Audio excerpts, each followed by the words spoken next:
Let me start. Yesterday, I suddenly jumped into the details of the heat rates. So I think some of you got lost what's going on. So let me a little bit summarize again what I'm thinking, what is the picture that I am thinking in a kilonova. So when neutron star merger happen, this says t equals 0. And this happens in a scale of 10 to the 6, 10 to the 7 centimeter. And as we discussed in first day, this ejector, some material is ejected with some velocity. And just after the merger, we don't see the photons escape from this system because the density is too large. So at phase tau, the optical depth of the ejector is, if you remember that, the kappa rho r. So density is too large initially, so tau is very large. So we don't see the photons from the bulk of the ejector. And this ejector keep expanding at some point, about 10 to the 14 centimeter, it's much larger, much bigger than this initial scale. Then tau is speed of light divided by V ejector. This is the condition where the photon can diffuse out from this ejector in one dynamical time. So in this stage, photons start to escape. So then, as we discussed first day, so what is the, so let's overplot luminosity. So this is observed luminosity and overplot with the heating rate. So this is nuclear heating rate. So that there is heating. There is radioactive decay going on very early, from very early time to late time. So I have this kind of heating rate, total heating rate as a function of time. It's declining. As we discussed yesterday, it goes like here t minus 1.2 and the late time t minus.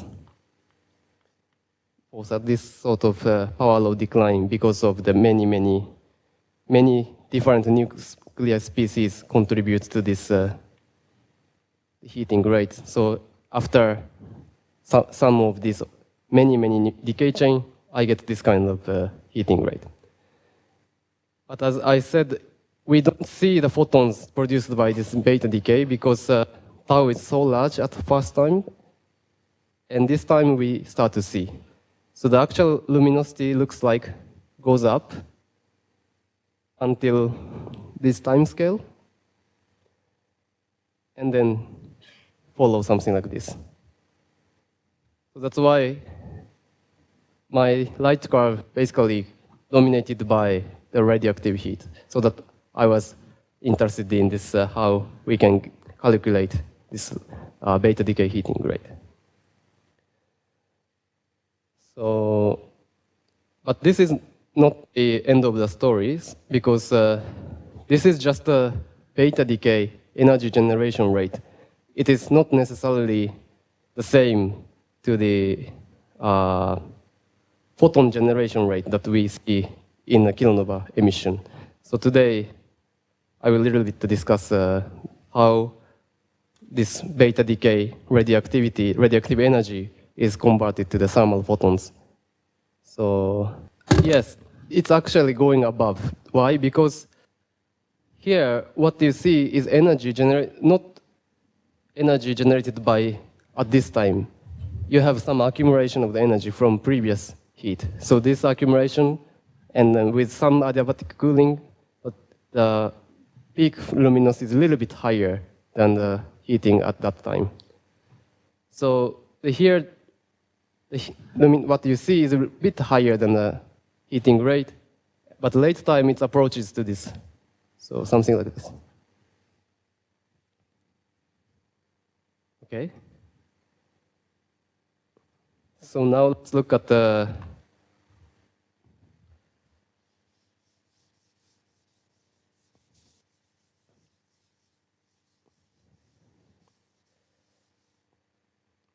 So this radioactive heating rate is just the energy generation rate. I have a nucleus here, one of the neutron.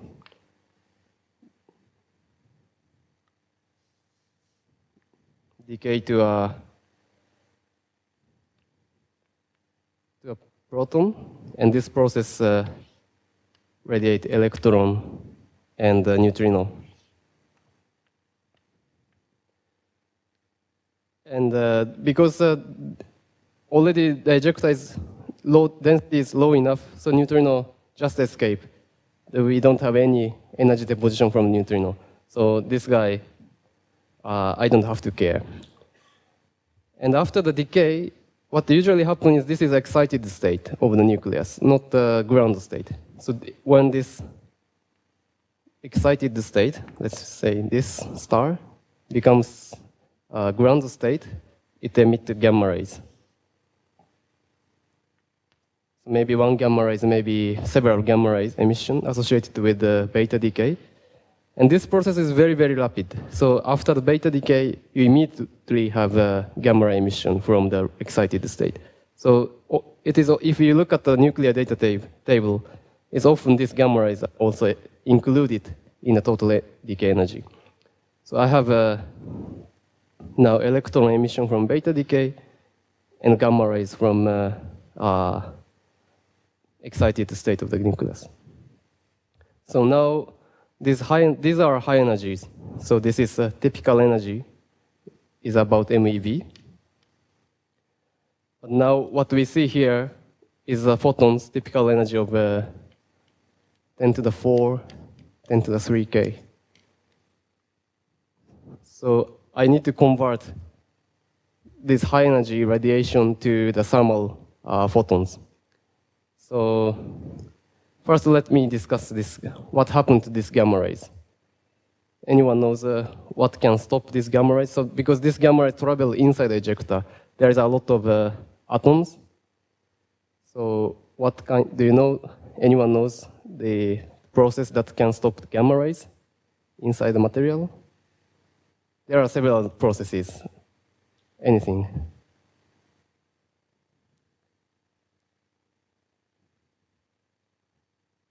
Yeah, yes, one process is pair production. So this gamma ray, let's say there's another nucleus here.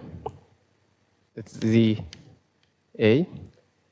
So because if the gamma ray energy is, if this gamma ray energy is larger than the electron mass, then it can form the electron positron. But the gamma ray density is not high enough, so the gamma ray, and two electron positron doesn't really occur. So this interact with the electric field of the nucleus and goes to electron positron. And other process to stop my gamma ray. Compton scattering.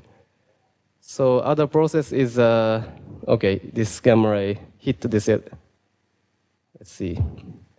So here I have electrons bound this nucleus, and this gamma ray hit this electron and lose energy, and maybe this electron kicks out. There's another process, try to stop the gamma rays.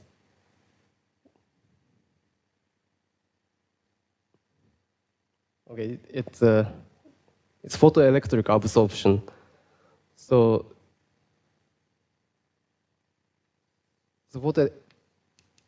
we have an atom, and then, for example, let's consider the most inner electron, and this gamma ray or gamma ray or X-ray absorbed by the absorbed by this ion, just disappear, and then this one kicks out. So this is important three processes. One is Compton scattering, pair production, and finally photoabsorption. So these three processes are main processes that to stop the nuclear gamma rays. And let me show you.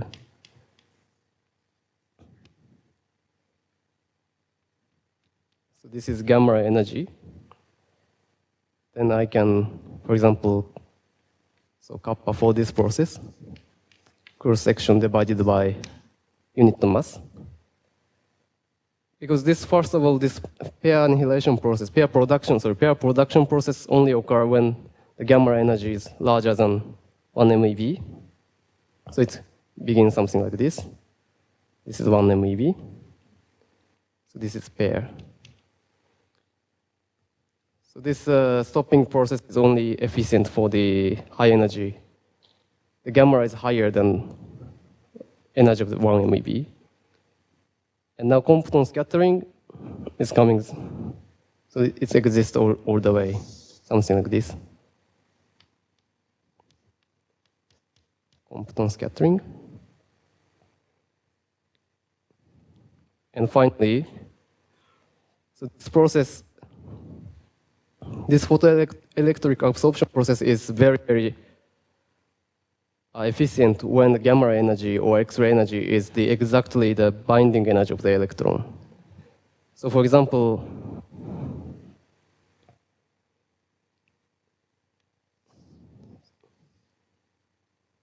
so let's put something like this.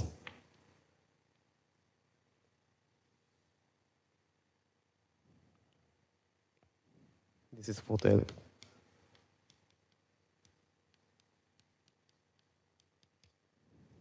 For example, if you consider gold, so this is called a K-edge. Because this is a photoelectric absorption by the K-shell electrons. So there are two electrons can absorb this X-ray. And of course, this atom has outer electrons that has lower binding energy. So here is L shell, L edge. So K element, so it's increases with the, if go to the lower energy. So and here about I think 80 keV for this specifically this ion.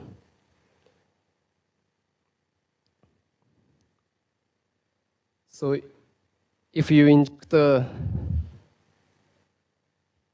example, inject a very high energy gamma ray, first it may encounter the nucleus and then pair production.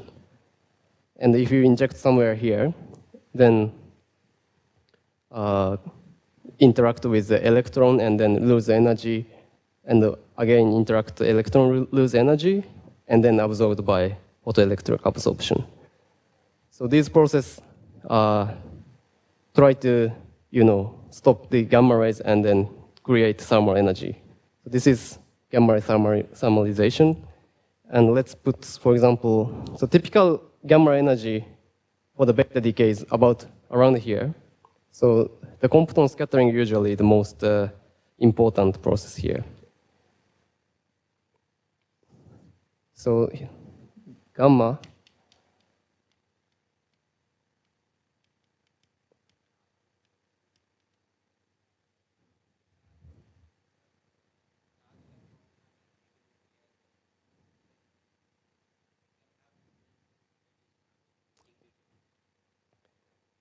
Yeah, I haven't talked about electron thermalization, but yes, there is Bremsstrahlung. But Bremsstrahlung is only efficient electrons with much higher energy. MeV is still subdominant.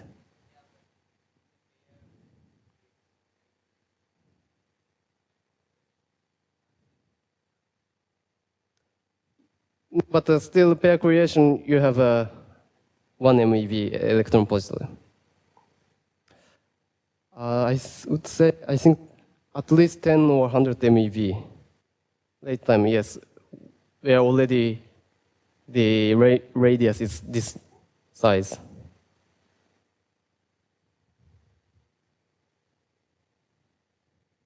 About the nuclear density, you expect neutrinos are completely trapped, and you can treat just as radiation. And neutrino pressures are determined by the neutrino temperatures or something like this. Yeah, it's they cause thermalization very, very inside the merger. But after about this scale, the neutrinos do nothing. I mean, initial energy and composition. Neutrino can change some composition of this. How my ejector is neutron rich or something like this. Let me see. So up here is about 0.05 or something like this. So by the way, this is the interaction of photon and electrons. So if you want to make, for example, X-ray satellite, gamma-ray satellite, the sensitivity is proportional to this opacity. So you can see why to detect MEV gamma is sort of difficult, because cross-section of the Compton scattering is not so high. But for the X-ray, you have large cross-section, so you can make quite sensitive, and the energy resolution can be very, very good.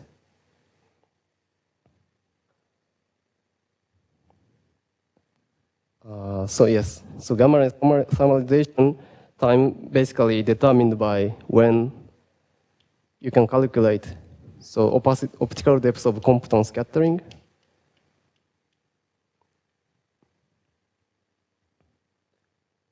So when this is, as long as this is much larger than unity, so the tau Compton scattering about 0.05. As long as this optical depth is unity, then you have enough amount of Compton scattering, and you can thermalize gamma rays.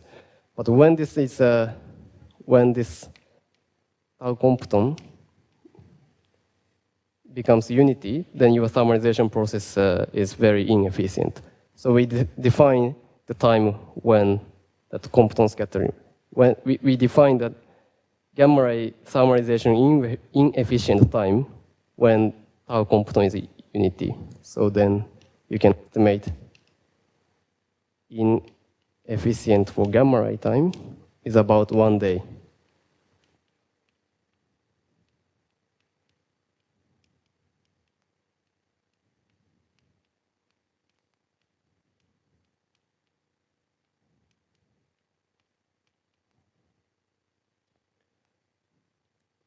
So after this time, your thermalization, the gamma ray thermalization fraction, this is how much energy you can thermalize in gamma ray, is exponential minus.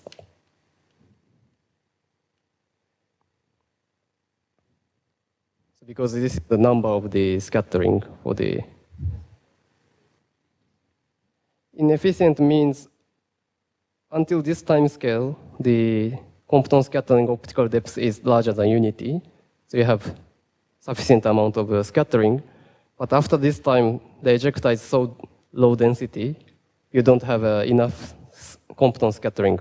So most of the gamma ray just escape without Compton scattering. So this occurs at 1 day.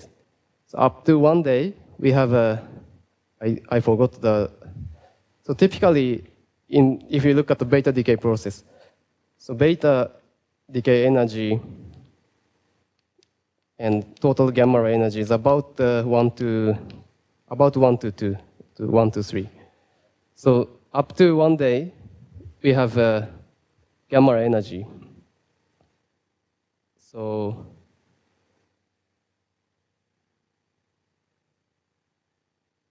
gamma rays are thermalized up to here, for example, and then just escape. So if there is no electron here, then just gamma rays are the energy source of the kilonova, then we can just power the kilonova emission until 1 day. Then after 1 day, just exponentially, this light curve goes down. But it's continuous, something like this because we have electrons in addition to gamma rays. So these electrons still can thermalize the inside the ejector. So let's now.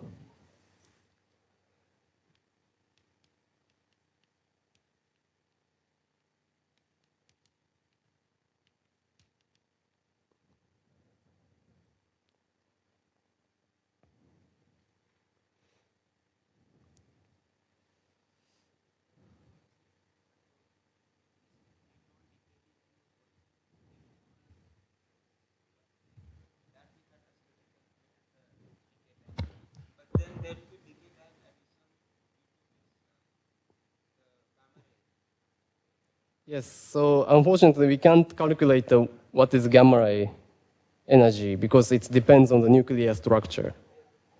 So, yes, I can't show how the gamma ray energy depends on the lifetime, but roughly speaking, it's larger than twice or 3 times the beta decay electrons energy, roughly. Order of magnitude, yes, roughly. So yes, at this time we lose some amount of energy, and only now available in beta decay is electrons energy. So now, so electrons now can thermalize just collision. So I have a nucleus and a bound electron here. And now beta decay emit high energy electron here.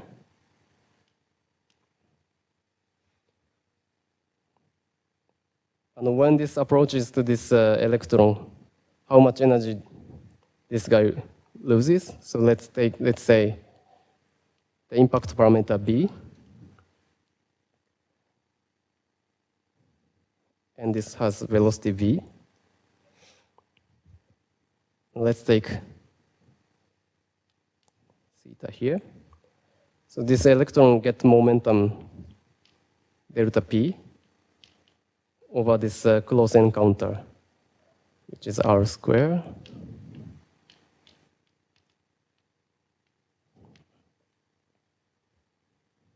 So this is just the force integrated over this path of this beta decayed electrons.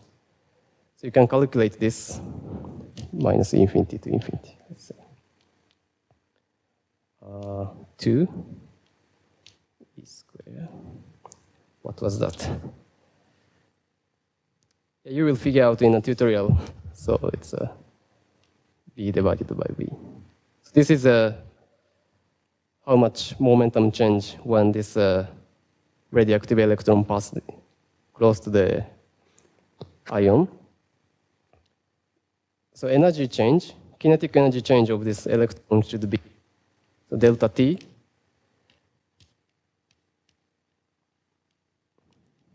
which is square, yes. ME.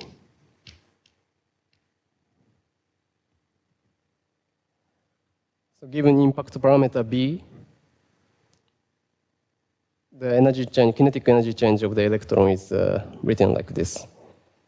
So now I want to know the cross-section or some energy-weighted cross-section. So we call stopping power.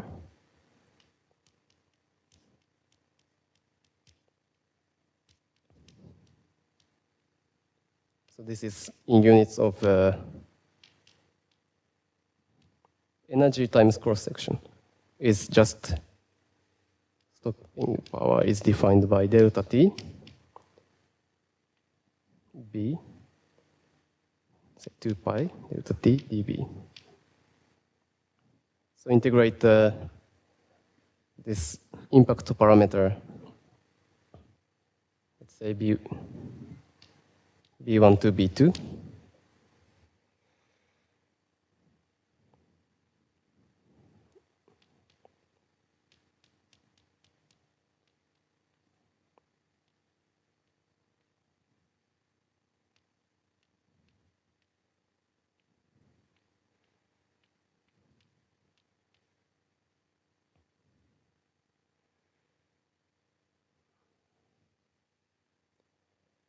So this is a classical, neglecting all the quantum effect and also relativistic effect, but the coefficients are okay for this classical approach.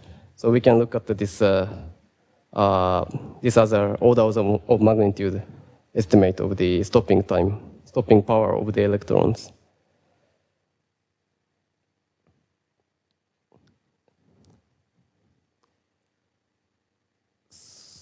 So now let us compare, for example, this expression. Before that, let's specify B1, B2. So what is the minimum impact parameter I can go to scatter this electron? So actually, this minimum, we need to introduce some idea of the quantum mechanics. So minimum B should be determined uncertainty principle. So B1, here, times this momentum, MB, should be H. So B1, minimum impact parameter should be something like this. This is given by just uncertainty principle. And what is the outermost impact parameter? So this is we are now thinking not like a electron scattering of two free electrons.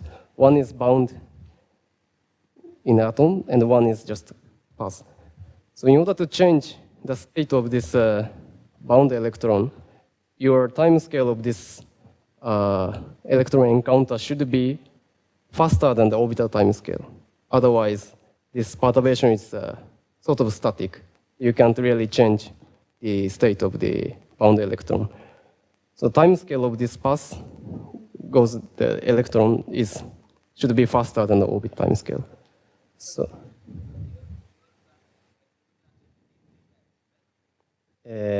what I was saying, this time scale B2 divided by V electron, this time scale should be faster than orbital time scale. Orbital time scale, let's say, nu over. This is orbital frequency. The orbital frequency should be the typical binding energy of this electron, let's say binding energy I, and h nu. So this is the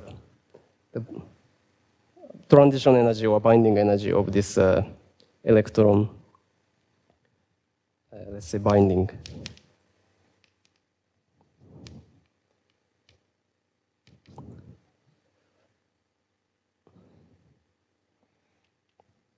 So what is this? Yes. So in the end,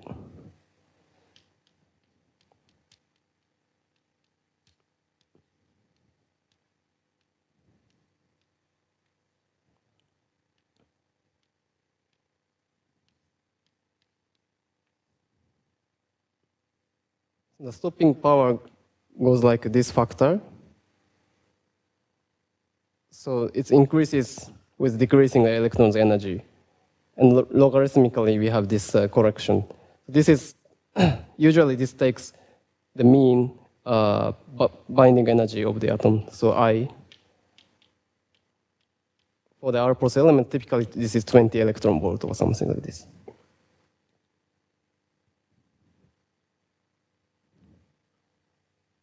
Yeah.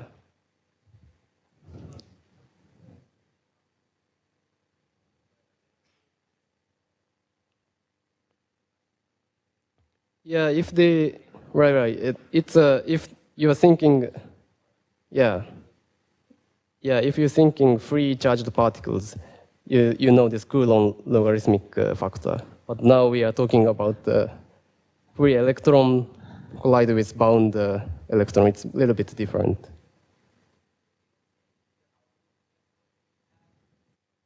No, you want to change the state of the outermost electron.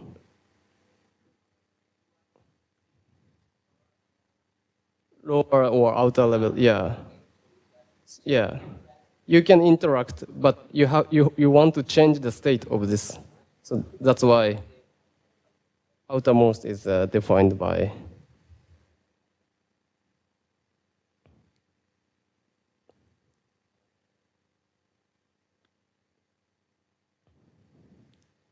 So this tells us if my electron loses energy, then the thermalization efficiency is more efficient, becomes more efficient.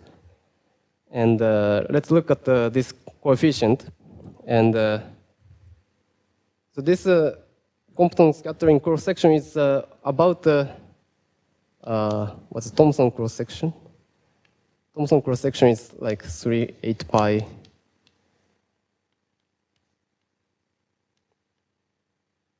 What is this? Something like this. So I can write down. And typical, if I take approximately, let's consider now v is about speed of light.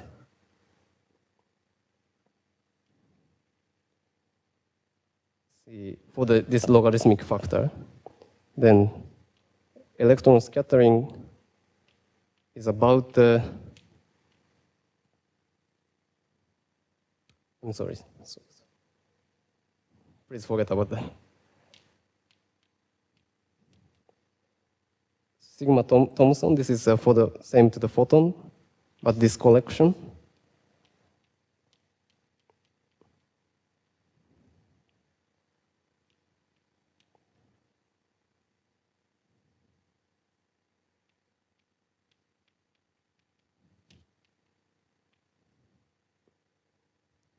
This is actually equal.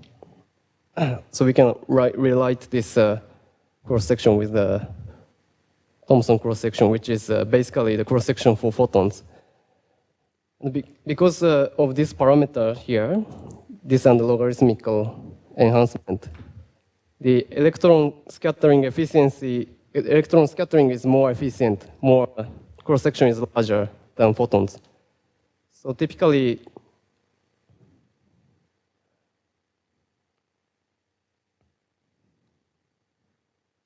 oh, sorry, this is, I think, something like this. I did something like this.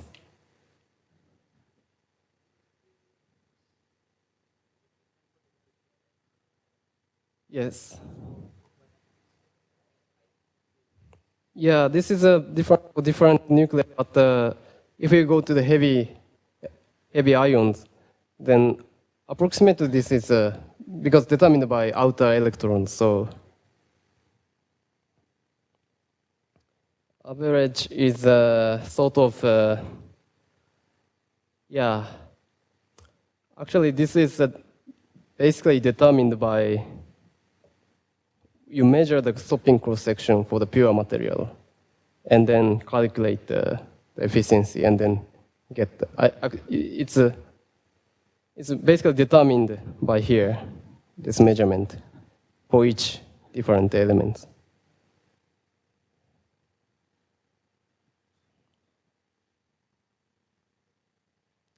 Yes, I was saying, so this is a cross-section, about cross-section of Thomson, I mean, Compton scattering.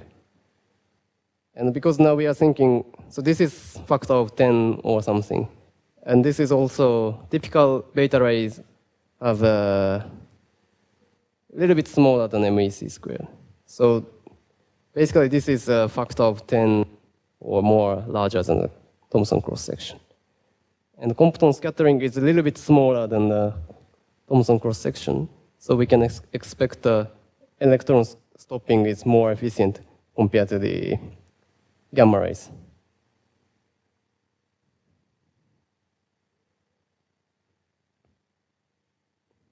So now, for example, if you want to calculate the energy, so if you have electron, and then if you want to calculate energy loss of this electron, it's just V. Given the number density of the material and the times stopping power times velocity of the electron, this is energy loss.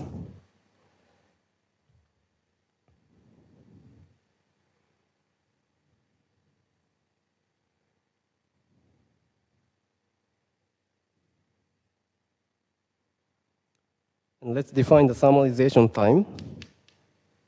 Something like so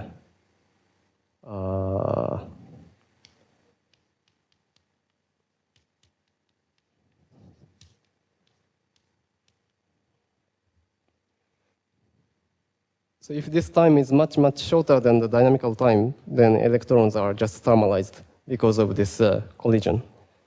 If this time is much longer than this time scale, then electron thermalization now becomes inefficient.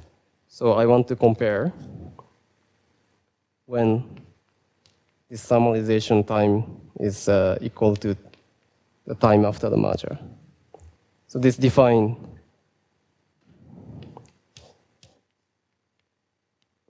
the inefficiency for electrons.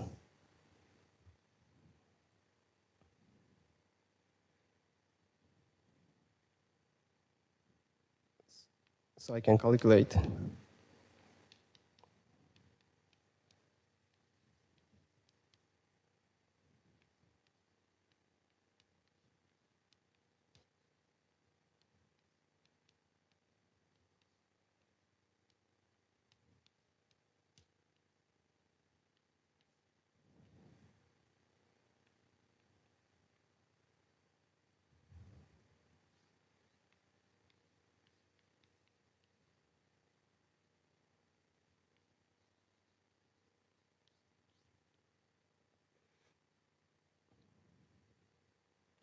So it's about, it takes about 10 days to electron thermalization inefficient.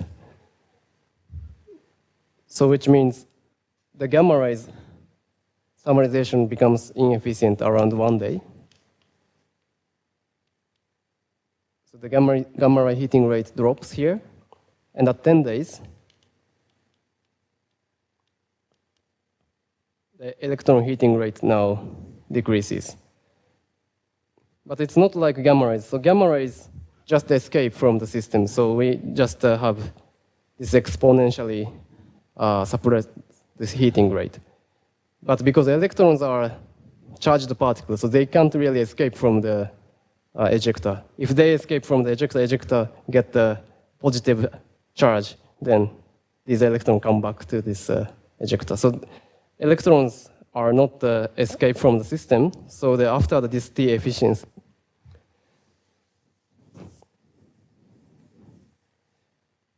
basically,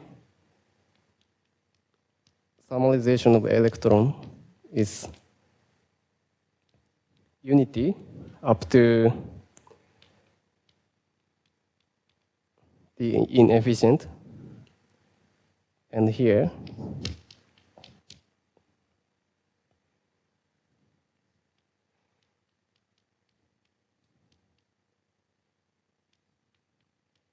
yeah, this is a approximation.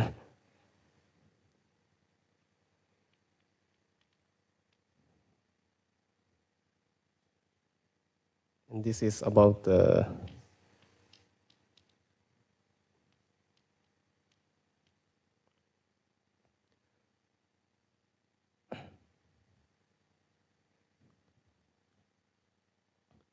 so after the T efficiency, your fraction of the energy loss decreases as a T to the square. Yes, not the gamma rays. So, yes, let me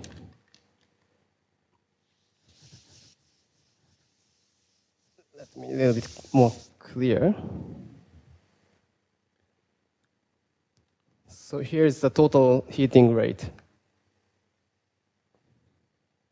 And so this is the total gamma plus electron heating rate.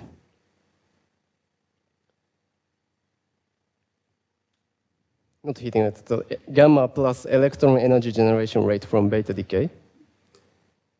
And this point, gamma ray thermalization is efficient. So if you write Q dot gamma, it goes down. And what left here is the heating rate due to the electrons. So here, something like this.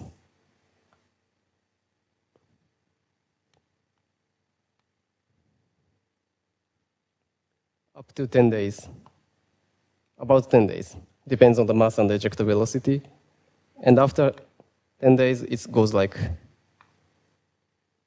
the efficiency goes like T to the minus 2.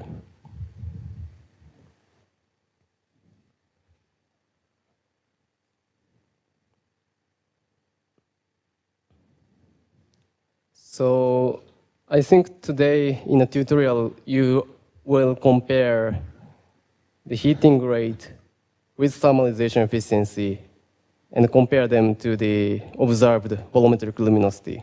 You can see the observed volumetric luminosity roughly follow this curve until this is a bit longer, but 20 days or something. It goes follow like T to the minus 4/3, and then declines quickly. We interpret this as an inefficiency of the electron heating. Yeah, here. Yeah, here, yes. Total luminosity. Yeah. But after significantly later than 1 day, you don't have a heat from here because they just radiated away, and also adiabatic cooling is efficient. Good point, yes.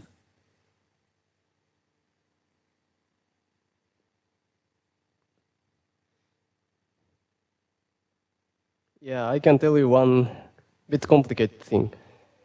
So we usually thought, because it's coincide that the Compton scattering is about 0.1, and then tau equal unity. This is efficient until tau of unity.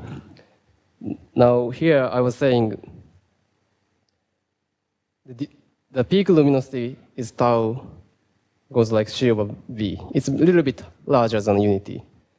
And this is kappa optical, let's say thermal photons, rho R. This is just a ratio. If we look at this kappa and this kappa, and historically we thought the opacity of the R process material is much higher than the Thomson opacity. So in that case, these guys are useless. Light curve, the diffusion time is much later than 1 day. So then we thought the electron heating is more relevant. But now this GW event, yes, that peak luminosity gamma rays are probably most energy is coming from gamma ray decay. And this tail you see is mostly coming from beta electrons, likely, if our process interpretation is correct. Yeah. Yeah, so you need so when you do this light curve calculation, what you have to do is probably, so Q, let's see. So Q dot is some thermalization factor.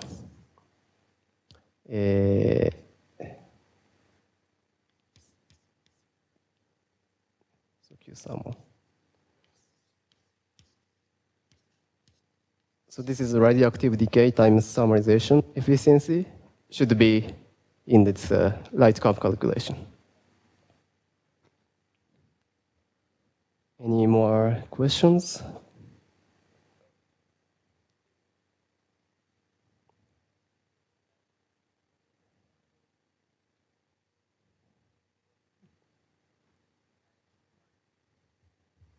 Why the luminosity peaks at one day? Do you understand this argument?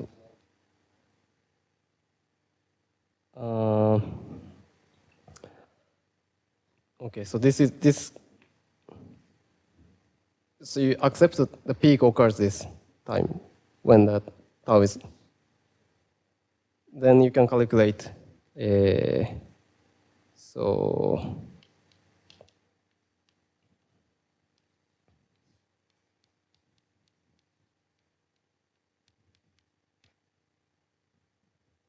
Right, tau is written like this. So given m and kappa and the ejected velocity, you get t time scale t. So this is c. Oh, sorry. So you can get a t from this expression, and the peak is so 3 kappa m.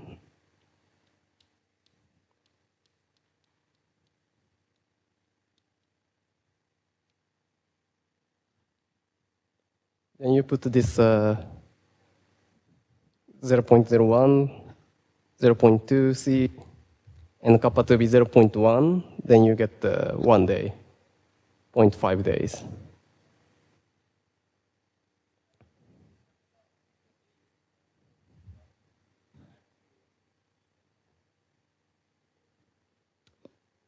Oh, this is just the heating rate. And when you calculate the emerging photons from this material, you have to take into account the optical depth. This is a heating rate, sorry, this is a heating rate. Yeah, so this is a overplotting heating rate, and if you plot L, it should be like this. No, yes. Okay.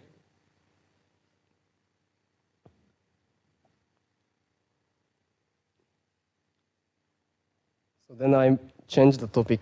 So if you want to ask something about kilonova, maybe please ask me now. So I think I will introduce you a little bit about GRB in next 20 minutes or something like this.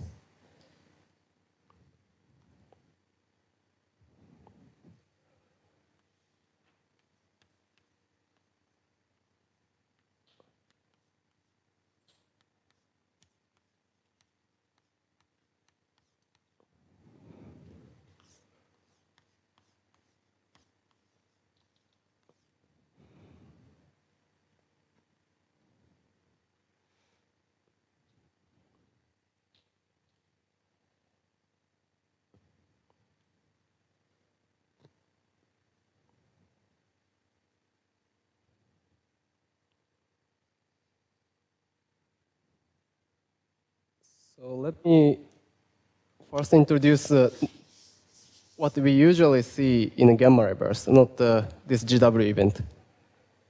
So the gamma ray burst is just as the name, this is burst of the gamma rays. We detect, let's say T, suddenly the satellite detects gamma rays. This is a flux. Let's say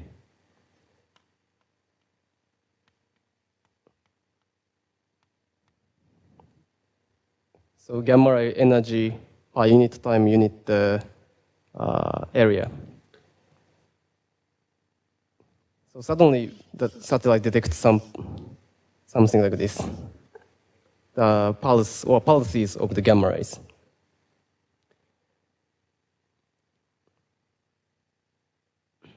And typically, we define, for example, time scale, the duration of this burst. We define T90. So 90 means that 90% of the energy contained in this T90 range. So this is called T90. So first thing you can look at is the spectrum of this flux.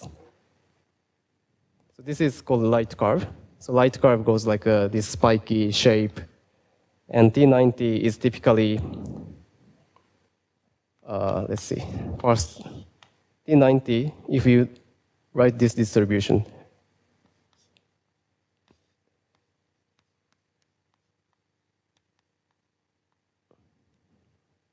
so we have a, yeah, actually this occurs, for example, every day. So satellites see every day, almost every day, GRB. And you can plot the number of GRBs in this different time, T90. So you see this sort of distribution.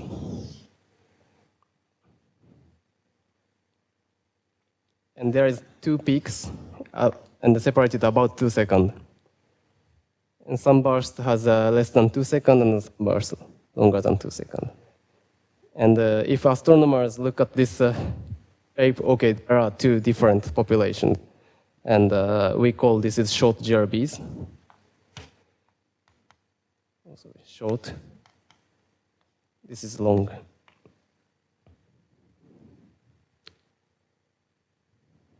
And simply, we divide it by, usually divided by 2 seconds. There's no really physical reason why it's 2 seconds, but just observationally, there seems to be bimodal and then separated by 2 seconds.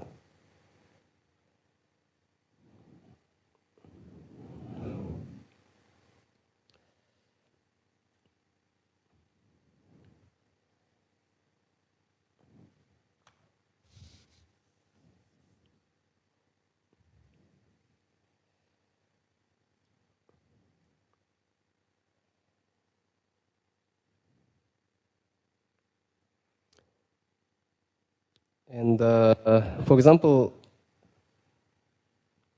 let's say long GRBs. They usually occur at star-forming region.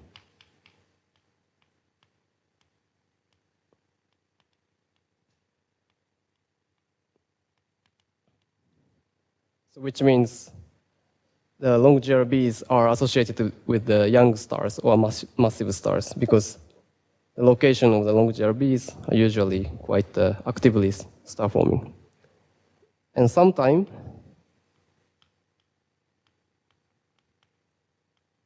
we see supernovae.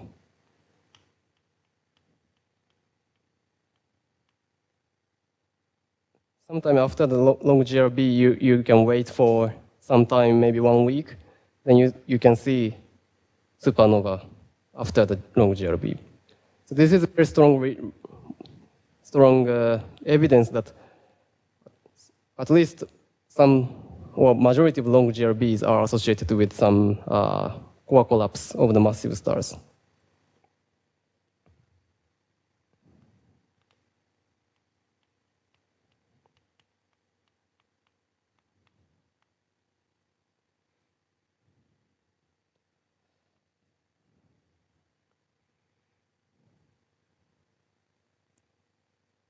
The short GRBs observed also star-forming region sometimes, but sometimes it's some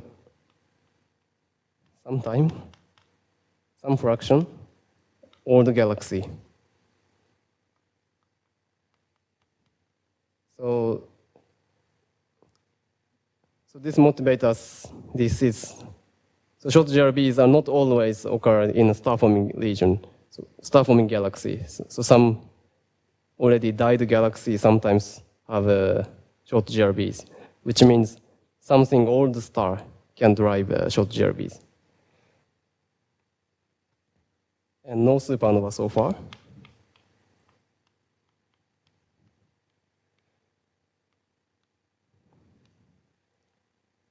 And a few kilonova candidates.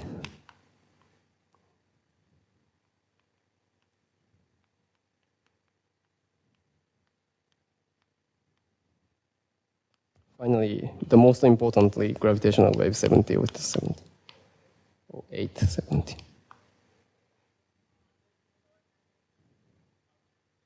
Yes, but it's, I would say, candidate. So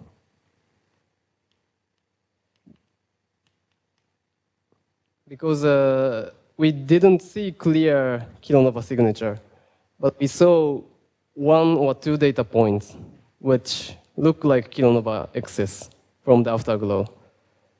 So we have no spectroscopy, only a few data points, but time scale and the luminosity are consistent with kilonova.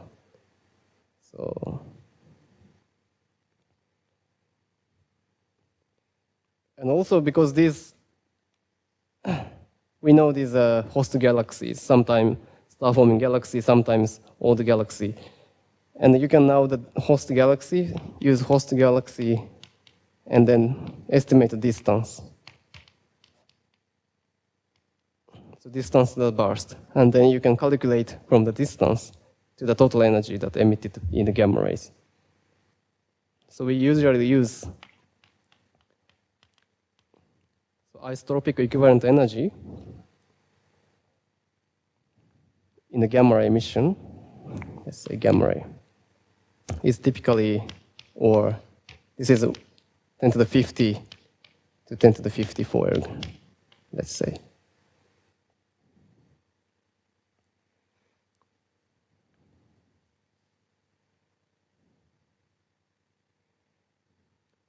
So this is huge, right? This 10 to the 50, 10 to the 54 erg. Maybe you don't have any idea of the 50. But for example, the sun radiated its energy. The solar luminosity is 10 to the 33 erg per second, 4 times 10 to the 33 erg per second. And this is mostly almost correspond to the total energy of the sun radiated in the whole life, which is in the GRB radiated in a second, so which is a huge energy release. So this extreme event is very interesting to think because, you know, many things are extreme. So sometimes the Lorentz factor is very extreme, so the physics of the gamma ray burst is very completely determined by relativity. So it's very interesting experimental site for the relativity, or experiment or understand.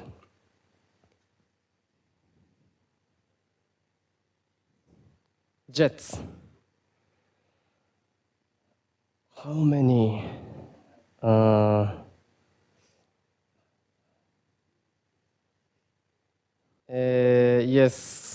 Yes. I haven't talked about the jet, but yes, sometimes we see some evidence of the jet. And yes. So usually we see afterglow light curve and then try to identify there is a jet or not. And how many? That's, I know short GRBs, maybe few.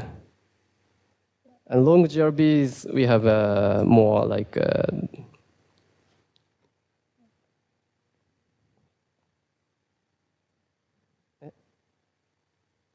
how do you know the jet? Okay, it's going to be the last lecture, the afterglow lecture.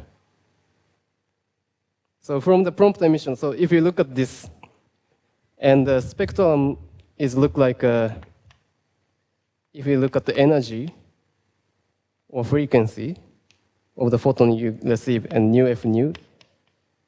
So yeah, this is same. This is energy emitted in a logarithmic scale of each scale of the frequency.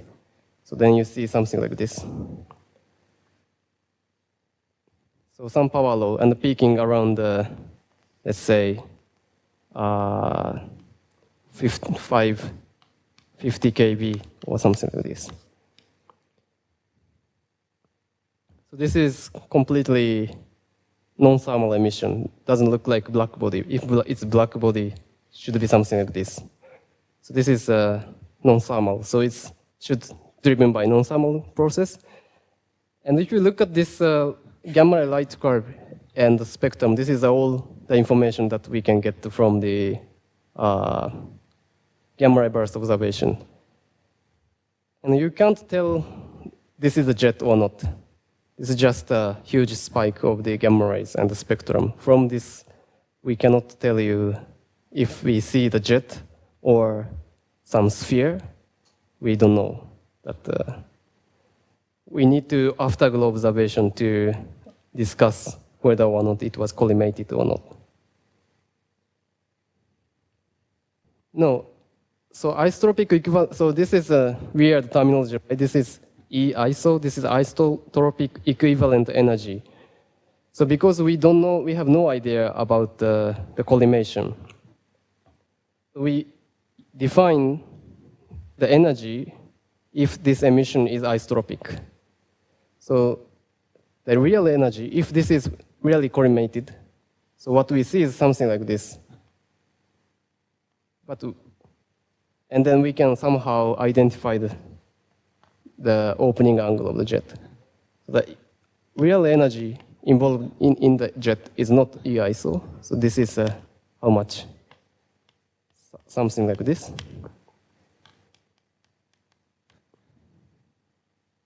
So this is not real energy. The isotopic equivalent energy is not real energy. This is the energy that we assume the emission is isotropic, or the emitter is isotropic. But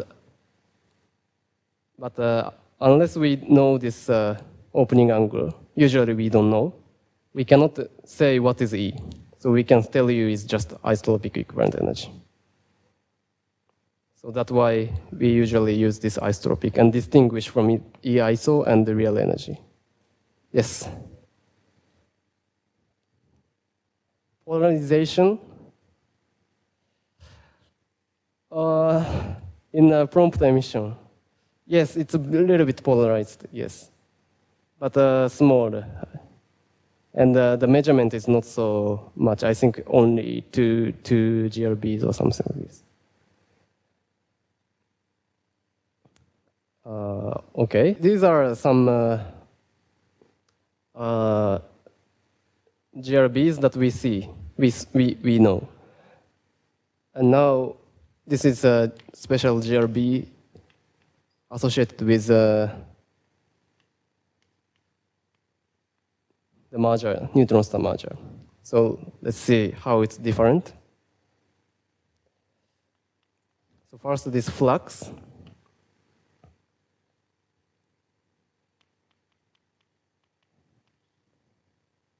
Something like this. And here, maybe 1.2 seconds. And total duration T90 is about 2 seconds.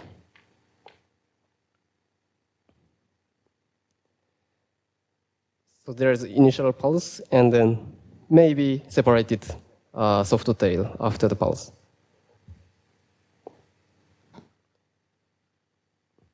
And again, the spectrum look like non-thermal spectrum for the, okay. So I separate here.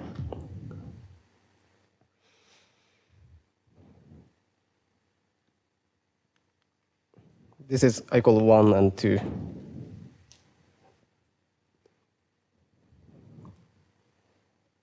The first phase and second phase. And if you look at spectrum,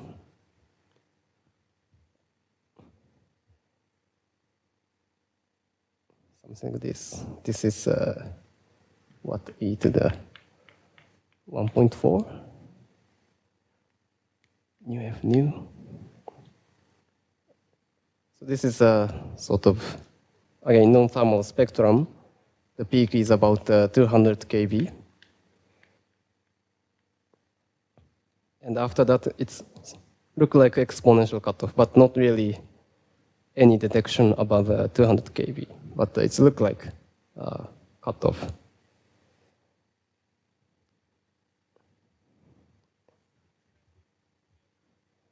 A typical GRB I will show, but it's about 1 MeV or 500.5.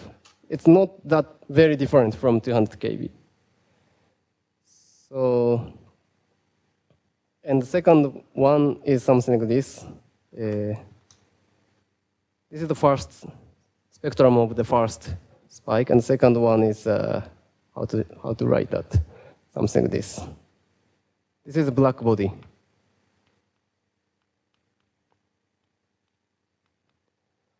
So initially, we see this hard spectrum, and it followed by soft tail, and temperature was about 10 keV.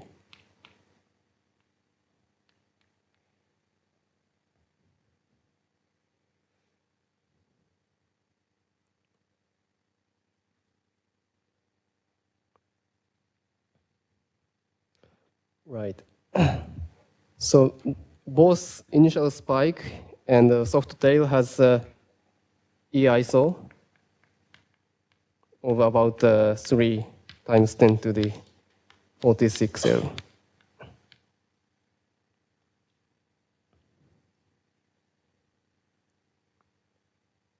So this is both this one and this one. So totally 6 times 10 to the 46 L. So, and you can see this is much smaller than typical Watt C.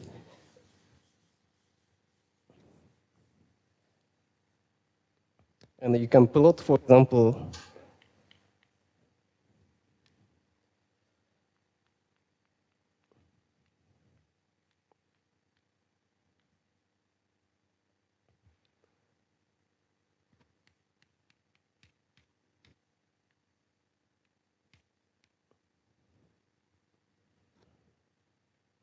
so now, let's say here is 10 to the 46, 10 to the 48,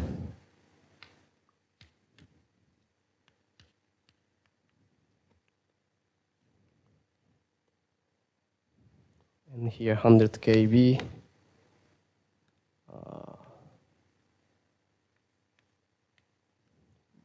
1 MeV. So this one comes here. This is GW. And typical short GRBs are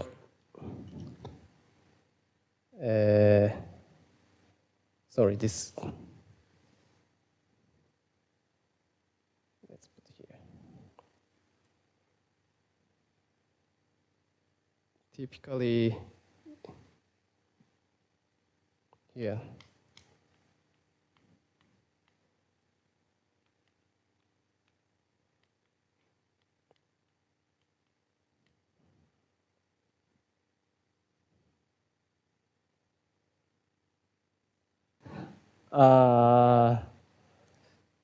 Yeah, the discussion is now at whatever you call this.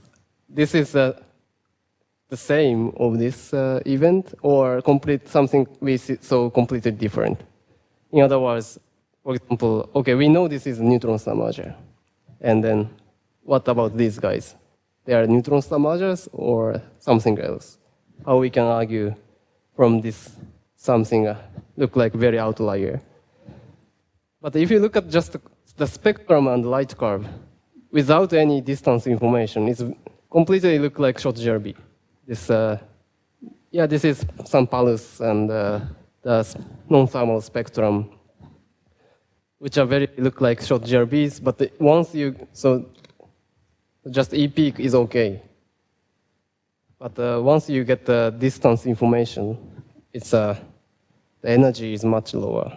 So it's still depends on who you ask. Is it short GRB or something else? Or and yeah, the next lecture I will explain a bit more what we can say from the observed information. So I will try to be modally independent. For example, what Lorentz factor is required to explain these features, and then compare it to the other short GRBs.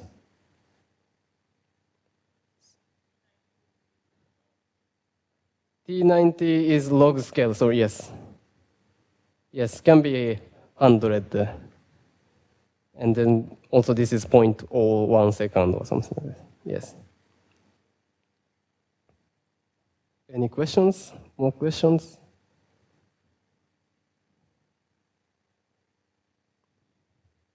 Here? This was 1.4.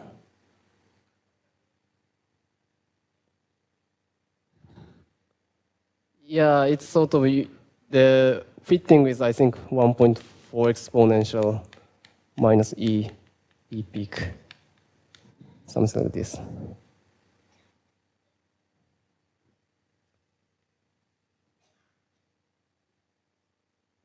Second one is black body spectrum, but I don't know how the statistically it's but definitely it's softer, definitely, and this is definitely harder. But I think yeah.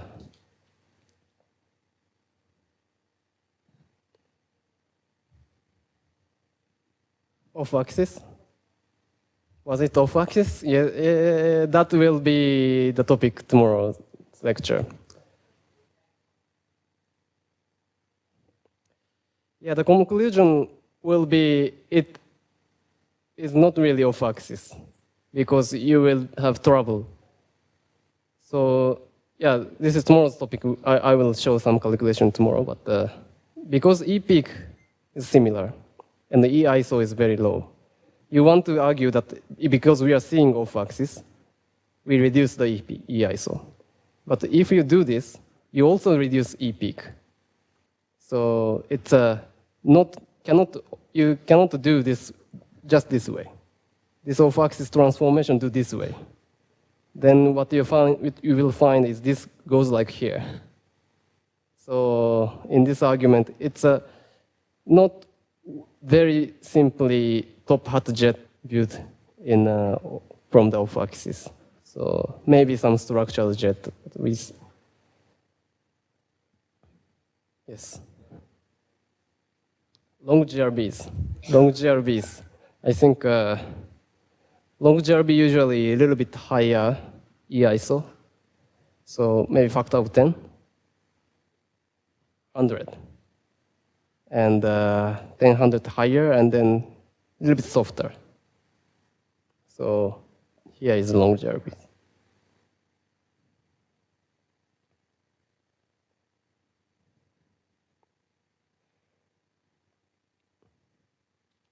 Okay.